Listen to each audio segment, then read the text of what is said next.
Island All Blacks, 24-28. Are you kidding me? What a game. What an absolute game.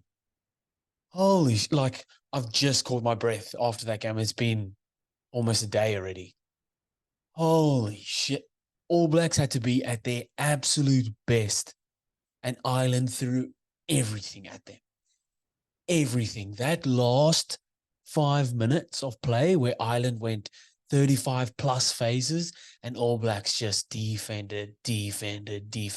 Ireland kept throwing everything at them, like, I think John in that play, Johnny Sexton would have passed the ball 100 times. Bundy Aki would have taken 50 hit-ups. They threw everything at them, but All Blacks kept defending, kept tackling. Holy shit. What a game. What a finish to that game as well. Sam Whitelock comes in at the end there, gets his hands all over it, gets the penalty, and All Blacks win that one. 24-28. Are All Blacks the favorites now? Maybe. I think it would depend on, I think, how convincing whoever wins the Springbok France game. And yes, this is me writing off the other semifinalists because I think All Blacks will beat Argentina next week, and whoever the winner between France and South Africa is will beat England or Fiji. So, man, I think it's going to be All Blacks versus South Africa or France in the final. But we're looking too far ahead. Ireland, All Blacks.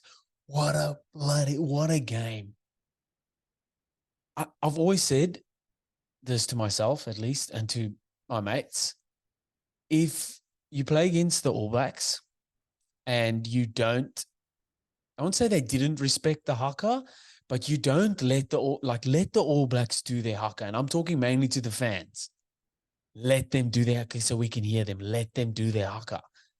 It always seems like whenever the haka gets a little bit disrespected, the All Blacks take it personally, man. And they go out there and do that. What a game. I'm in a small part of me was expecting it, but I was not like that, man. How good. What made it so convincing for me was that I feel like Ireland threw everything. They threw the textbook, the handbook, the kitchen sink, the broomstick, everything at them. And All Blacks just kept absorbing. And when they got the opportunities, they took them. I'm going to stay on the All Blacks for a minute first here. I thought they started the game you could see how they were going to play their game when they had the ball in the first few minutes. Very hard, straight, direct running, and how that you could kind of make out like this is kind of going to be their game plan. It was like even Geordie Barrett and Rico Ioane were coming off their center to run off Aaron Smith. And All Blacks don't usually do that. Maybe right on the line where you have the pod and then Aaron Smith will miss the pod to hit the center. But they were doing this halfway, 40 meters out, 40 meters from their own line. Rico and Geordie were coming to take runs off the line. But like, even if off that first set play, the first few phases, like All Blacks put together 30 plus phases and Ireland defended it. Like the whole game, the to and fro between, and this is when like people that say rugby's boring or there's too many stop starts, there's too many rules. When you see two teams at the peak of their powers going hammer and tongs at each other, the ref also to a point standing back and just letting these guys play, and this is what you're going to get. It was early on too that you could see the All Blacks on defense were targeting Ireland's rucks. So obviously this made a whole lot easier when All Blacks are making dominant tackles. When you make a dominant tackle, you're supporting the supporting player on the attacker side. So if I get tackled backwards, my supporting player has to then turn around to get from behind the ruck. And there was a few times there, especially Sam Cane making strong, dominant tackles. And you got someone like Artie Sevilla who's just over those two together were Tom and Jerry if Tom and Jerry teamed up and they worked together. That was Sam Cane and Artie Sevilla. Just you there, I'm here. You here, I'm there. You go low, I go high, vice versa. Guys were just cat and mouse, but on the same team. Think about it. Oof. Barrett, away, like for their first try, there was obviously a lot of kicking, and both teams were setting up quite far back. The back three were at least. And there was also, again, lots of question mark around Beauden Barrett starting. And I was one as well. I thought D-Mac would have got the head start. But just this experience to an awareness to see that. And instead of just booting the ball back to them, the little kick over, regather, gets smoked in the tackle. But then the patience there, not to throw a silly offload or first person to pick it up and just go clean. They know the space is out wide, hands through, and Fine Ganuku scores in the corner. Draw that awareness to draw Ireland in, suck them in there. They know that the space is then out wide, then to use that space. Really, really good. Oh man, it was just such a good. There's so many points where it's just like, this is a rugby fans, like, this is just heaven. Sitting back, watching two quality teams. Everyone in their position is at the top of their game at the moment, just going at it. Aaron Smith getting yellow right before halftime, which was a bit like, oh shit, they're like, things are going to. Whenever there's a yellow, especially in the first half, it's like, fuck, is this going to affect the game? How badly is this going to affect the game? Ireland decided not to go for points neither, which I thought, oof, they messed up the line out. Luckily got another penalty, and then Jamison Gibson Park did score. So they didn't then go for posts. They went again to touch, which just shows the cojones on them. Again, All Blacks are one of those teams where when you play against them, you need to be scoring tries.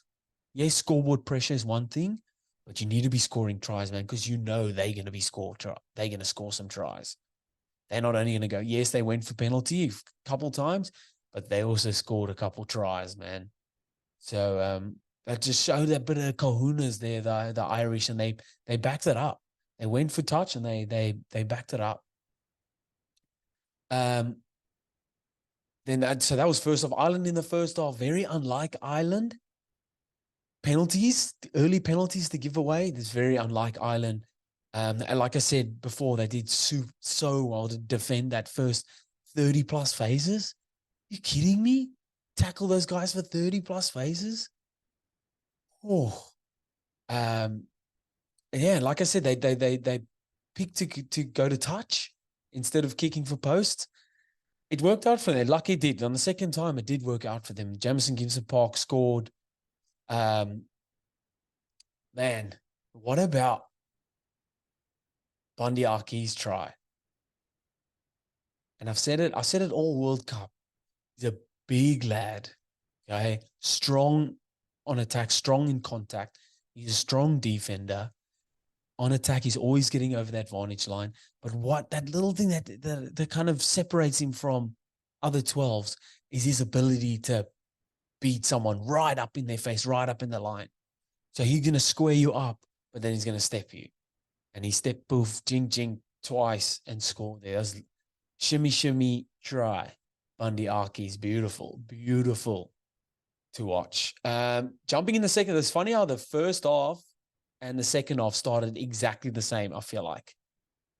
Again, All Blacks running flat, hard, straight, direct at the ball, at the defense. And then Ireland giving away quick penalties. Very unlike Ireland. Very unlike Ireland. But again, like super persistent on attack, the Irish were. always getting up. Johnny Sexton was always around the ball, always looking up. Who can I play? How can we play it? I do think All Blacks read Ireland's variation on attack super well. So Ireland they've got a pot of 3 or pot of 2. There's always a loop runner. There's always that option to play short. There's always missing that pod and playing out the back. Their forwards know when to run the ball and then throw out the back or throw short or not run at all, just stand and deliver. And what I thought All Blacks did really well was kind of waiting for Ireland to play out their little plays and then making the tackle. So not guys overcommitting or someone jumping out the line to make a big hit, because that's what Ireland want, to isolate the defender and play off him. So all you need is one defender to make the wrong decision, and that's where you attack. That's when the attacker will straighten up the line and his support players will run back at him. Short balls, you're running off hips, running at weak shoulders or at half gaps, and you make that break. And All Blacks did really well in just almost jockeying to a point, not letting them get too much meters, because Ireland do play deep for those moves to work, kind of jockeying, not rushing up and trying to make the big tackle. And then when they do play their plays out, making sure they make a dominant tackle, and then just dogs at the ruck, so effective at the ruck. What a game. What an absolute game. All Blacks go into, they're the favorites now. I feel like every week I'm jumping favorites. Guys, again, don't listen to me. My predictions for the quarterfinal, I'm 0-2. I'm 0-2. I picked Wales and I picked Ireland. What do I know? Oh, man. But guys, leave your comments down below what you thought of the game, what you think of the games to come, and who's going to be. I'm already calling All Blacks in the final. So who's going to play against All Blacks in the final? Man, still so much more rugby to go. Super pumped for it. Let's go, baby. I'll see you guys next time. Bye.